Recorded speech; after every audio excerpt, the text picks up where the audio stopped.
चीनले रुसलाई हतियार सहयोग गर्न थालेको अमेरिकाले लगायो गम्भीर आरोप। चिनिया राष्ट्रपति र अमेरिकी राष्ट्रपतिबीच फोन वार्ता।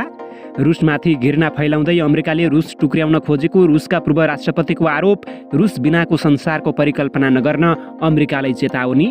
र चिनिया विदेश मन्त्रीको नेपाल भ्रमणका क्रममा BRI-बारे व्यापक छलफल हुँदै अमेरिका र भारतको प्रभाव कम गर्न वाङको नेपाल भ्रमण हुन लागेको विज्ञको दाबी। नमस्कार, ग्रेटर नेपाल टिभीले तयार पारेको न्युज अपडेटबाट यहाँलाई हार्दिक स्वागत छ। अब न्युज अपडेट विस्तारमा। चीनले रुसलाई सैन्य उपकरण आपूर्ति गर्न सक्ने र युक्रेन विरुद्ध त्यसको प्रयोग हुन सक्ने विषयमा अमेरिकाको ठूलो चिन्ता रहेको व्हाइट हाउसले जनाएको छ। वाशिंटनमा एउटा पत्रकार सम्मेलनमा व्हाइट हाउसकी प्रवक्ता जेन साकीले युक्रेनमाथि रुसी अतिक्रमणको निन्दा गर्न अस्वीकार गरेको चीनको मुहारमा उसले चाहिरहेका सबै कुरा देखिएको टिप्पणी गरेकी छन्। अमेरिकी राष्ट्रपति जो बाइडेनले आफ्ना चिनिया समकक्षी सी जिनपिङसँग टेलिफोन वार्ता गर्दैछन्। संयुक्त राष्ट्रसङ्घका लागि चिनिया राजदूतले वार्ताहरू मार्फत शान्ति बहाली गर्नुपर्ने पक्षमा बेजिङ रहेको बताएका छन्। विश्वको शक्ति राष्ट्रको रूपमा रहेको अमेरिकाले घृणा फैलाउँदै रुसलाई टुक्र्याउन खोजेको रुसका पूर्व राष्ट्रपति तथा सुरक्षा परिषदका सहायक सेक्रेटरी दिमित्री मेडभेडेभले बताएका छन्। अमेरिकाले रुसलाई घुँडा टेकाउन रुस विरुद्ध नकारात्मकता फैलाउने काम गरिरहेको मेडभेडेभको भनाइरहेको छ। यसले काम गर्नेवाला छैन। रुससँग हाम्रा सबै शत्रुलाई उनीहरूकै स्थानमा ल्याउन सक्ने क्षमता छ, उनले भने। रुसले फेब्रुअरी 24मा युक्रेनमाथि आक्रमण सुरु गरेसँगै अमेरिका र उसका युरोपेली तथा एसियाली सहयोगी मुलुकले निरन्तर रुसमाथि प्रतिबन्धको घोषणा गरिरहेका छन्। यससँगै रुस विश्वको अधिकांश अर्थतन्त्रहरूबाट बाहिरिएको छ। रुसका राष्ट्रपति भ्लादिमिर पुटिनले भने यो सैन्य आक्रमण नभई विशेष सैन्य कारबाही भएको उल्लेख गरेका छन्। अमेरिकाले युक्रेनलाई प्रयोग गरेर रुसको सुरक्षा चासोलाई चुनौती दिन थालेकाले यो कदम उठाउनु जरुरी रहेको उनले बताउँदै आएका छन्। उनले युक्रेनमा रहेका रुसी भाषा बोल्नेमाथि पनि सरकारले नरसंहार गरेको आरोप लगाउँदै आएका छन्। युक्रेनले भने पुटिनको दाबीमा कुनै सत्यता नरहेको बताउँदै आएको छ। अमेरिकी निकाय यामसिसीसँगको सम्झौता अनुमोदन भएको महिनाभित्रै उत्तरी छिमेकी चीनका विदेश मन्त्री वाङ यी काठमाडौँ उत्रदैछन्। नेपालले मूलत आधा दर्जन विषयमा छलफल अघि बढाउन सके भ्रमण सदुपयोग हुने विज्ञहरूको भनाइरहेको छ। सरकारी स्रोतका अनुसार चिनिया विदेश मन्त्री वाङ चैत 11मा आएर 13मा फर्कनेछन्। भ्रमणका विषयमा छलफल गर्न परराष्ट्र मन्त्रालयले राष्ट्रपतिको कार्यालय, प्रधानमन्त्री तथा मन्त्री परिषद कार्यालय, अर्थ मन्त्रालय र वाणिज्य मन्त्रालयसँग समन्वय गरिरहेको छ। यही सन्दर्भमा चिनिया राजदूत हाउ याङछीले परराष्ट्र मन्त्री नारायण खड्गा, सभामुख अग्नि सापकोटा, माओवादी अध्यक्ष पुष्पकमल दाहाल प्रचण्ड, गृहमन्त्री बालकृष्ण खानलाई भेटिसकेकी छन्। 2 वर्ष यता विदेश भ्रमणमा ननिस्किएका चिनिया राष्ट्रपति सी जिनपिङले विदेश मन्त्री वाङलाई महत्त्वका साथ नेपाल पठाउन लागेका हुन्। नेपाललाई लामो समयदेखि नजिकबाट चिनेका र स्टेट काउन्सिलर समेत रहेका वाङ विश्वास बढाउने सन्देश लिएर आउन लागेको सरकारी अधिकारीहरूको भनाइरहेको छ। भ्रमणको अवसरमा नेपालले चीनसँगको रणनीतिक सम्बन्ध थप बलियो बनाउनु पर्ने बताउँछन् कूटनीतिज्ञ जयराज आचार्य। अन्तर्राष्ट्रिय सम्बन्धका 2 तह हुन्छन्, एउटा रणनीतिक र अर्को राजनीतिक। चीन र भारत सहितको सम्बन्ध रणनीतिक हो भने बेलायत, जर्मनी, फ्रान्स र अमेरिका लगायत मुलुकसँगको सम्बन्ध राजनीतिक हो, उनले भने। सीमाना जोडिएको छिमेकी मुलुक भएकाले नेपालमा चीनको चासो हुनु स्वाभाविक छ। यसलाई सम्बोधन गर्नु हाम्रो कर्तव्य हुन्छ।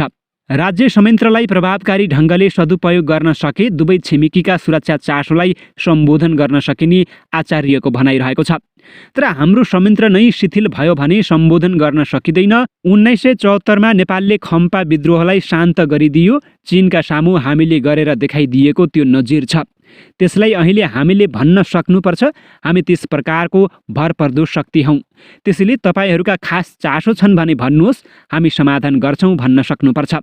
चीनका लागि नेपालका पूर्व राजदूत टङ्क कार्की BRI कार्यान्वयनमा अहिलेसम्म न्यूनतम प्रगति पनि नभएकोमा असन्तुष्टि व्यक्त गर्छन्।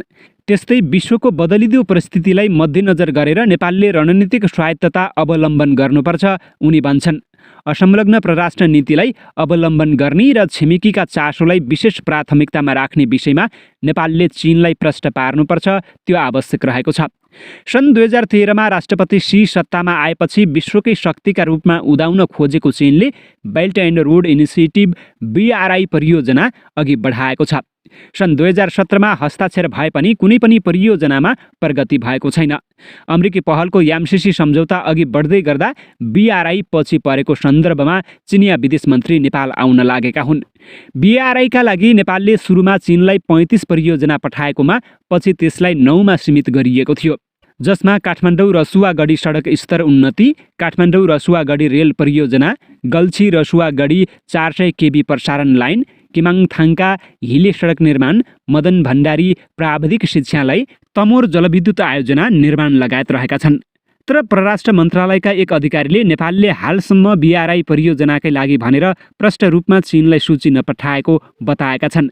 नेपाल र चीन बीच भएको सम्झौता अनुसार BRI परियोजना अघि नबढेकोमा राष्ट्रपति विद्यादेवी भण्डारीले पनि असन्तुष्ट व्यक्त गरेकी थिइन्। बेजिङबाट प्रकाशन हुने चीनको सरकारी सञ्चार माध्यम ग्लोबल टाइम्स र पिपुल्स डेलीलाई फागुन 27मा अन्तर्वार्ता दिँदै उनले भनेकी छन्, बेल्ट एन्ड रोड इनिसिएटिभ सम्झौतामा हस्ताक्षर भएको 5 वर्ष बित्न लाग्दा यस अन्तर्गतका परियोजनाले अपेक्षित गति प्राप्त गर्न नसक्नु चिन्ताको विषय छ।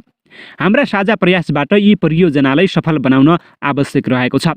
हिमालय वारपार बहुआयामिक सम्पर्क सञ्जाललाई प्रशंसा गर्दै उनले पूर्वाधार विकासका लागि अवसरका रूपमा लिँदै BRI लाई अघि बढाउन नेपाल इच्छुक रहेको पनि बताएकी छन्। नेपाल चीन सम्बन्धलाई अध्ययन गरिरहेका भू राजनीतिक जानकार रूपक सापकोटा नेपालमा BRI परियोजना कार्यान्वयनमा जान नसकेकाले साझेदारीको वातावरण निर्माणमा विदेश मन्त्री वाङको भ्रमण केन्द्रित हुने आङ्कलन गर्छन्। BRI नै प्रमुख एजेन्डा हो भन्ने मलाई लाग्छ। अर्को महत्त्वपूर्ण पक्ष भनेको विश्व राजनीतिमा आइरहेको फेरबदल हो। उनी भन्छन्, अमेरिका र चीन बीचको सहकार्य र प्रतिस्पर्धाको वातावरण 3 वर्ष यता प्रतिद्वन्द्वतातिर अघि बढिरहेको छ। निकटतम प्रमुख भारतसँग पनि चीनको असमझदारी छ। यस बीचमा नेपाल पनि भारत र अमेरिकासँग सघन सहकार्यमा अघि बढेको छ। त्यसैले उच्च स्तरीय भ्रमणबाट नेपालको आर्थिक सामाजिक विकासमा सहयोग पुर्याउन चीन सधैँ तयार छ भन्ने सन्देश प्रवाह गर्न भ्रमण हुन लागेको देखिन्छ। विदेश मन्त्री वाङको भ्रमणका क्रममा दुई मुलुकबीच उठेका सीमा सम्बन्धी विषयलाई कूटनीतिक प्रक्रियाबाट दीर्घकालीन समाधान खोज्न पहल हुने अपेक्षा गरिएको छ।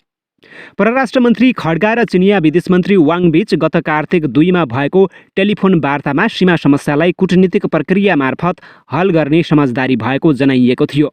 सत्तारूढ कङ्ग्रेसका नेताले हुम्लाको नामखामा चीनले नेपाली भूमि अतिक्रमण गरेको दाबी गरिरहेका छन्। देउबाको नेतृत्वमा सरकार बनेपछि गत भदौ 16 मा हुम्लाको लिमी लाप्चादेखि हिल्सासम्मको सीमा अध्ययन गर्न समिति गठन गरिएको थियो। उक्त समितिले असोज दोस्रो साता गृहमन्त्री बालकृष्ण खानलाई प्रतिवेदन बुझाएको थियो। त्यही प्रतिवेदनलाई आधार मानेर असोज 18 मा परराष्ट्र मन्त्रालयलाई पत्राचार पनि गरिएको थियो। गृह मन्त्रालयका सहसचिव जयनारायण आचार्यको नेतृत्वमा गठित उक्त समितिले सीमा क्षेत्रमा उब्जिएका केही विषयलाई द्विपक्षीय सहकार्य गरेर समाधान गर्न सुझाव दिएको थियो। सन् 1961 मा भएको नेपाल चीन सीमा सन्धिका आधारमा सन् 1961 देखि 62 सम्ममा नेपाल चीन संयुक्त टोलीले सीमाङ्कन गरेको थियो। त्यसपछि सन् 1963 जनवरी 20 मा दुई मुलुक बीचमा सीमा प्रोटोकलमा हस्ताक्षर भएको थियो। नेपाल चीन सीमा 1439 किलोमिटर रहेको छ। दुई मुलुक बीचको प्रोटोकल नवीकरण गर्न तेस्रो पटक सन् 2006 अप्रिल 17 मा नेपाल चीन संयुक्त सीमा समिति बनाइएको थियो। नेपाल चीन सीमा 1439 किलोमिटर रहेको छ। दुई मुलुक बीचको प्रोटोकल नवीकरण गर्न तेस्रो पटक सन् 2006 अप्रिल 17 मा नेपाल चीन संयुक्त सीमा समिति बनाइएको थियो। उक्त समिति सन् 2012 सम्म काम गरेर निष्क्रिय भएको थियो। सीमा व्यवस्थापनका लागि अब फेरि सन् 2006 मा गठित नेपाल चीन संयुक्त सीमा समितिलाई बिउताएर काम गर्न सकिने सीमा विज्ञ तथा नापी विभागका पूर्व महानिर्देशक बुद्धिनारायण श्रेष्ठ बताउँछन्। नेपालले व्याख्यात्मक घोषणासहितको यामसिसी सम्झौता पारित गरेपछि पनि चिनिया विदेश मन्त्रालयका प्रवक्ताले नोट गरेको भन्दै टिप्पणी गरेका थिए। एमसीसी सम्झौता अनुमोदन भए लगत्तै मन्त्री परिषद निर्णयबाट नेपालको परराष्ट्र नीतिको मर्म अनुरूप छिमेकी मित्र राष्ट्रहरू भारत, चीन लगायत अन्य कुनै पनि मित्र राष्ट्रका विरुद्ध नेपाली भूमि प्रयोग हुन नदिन नेपाल सरकार प्रतिबद्ध छ भनी सन्देश प्रवाह गरिएको थियो। उक्त सन्देश चीनप्रति लक्षित थियो। चीन सुपर पावर हो जो हाम्रो घर दैलोमा छ। उसलाई हामीले बुझ्नुपर्छ। चीन लामो रणनीति अनुसार चल्छ। हामीसँग पनि रणनीतिक संस्कृति हुन आवश्यक छ, भट्टराई भन्छन्।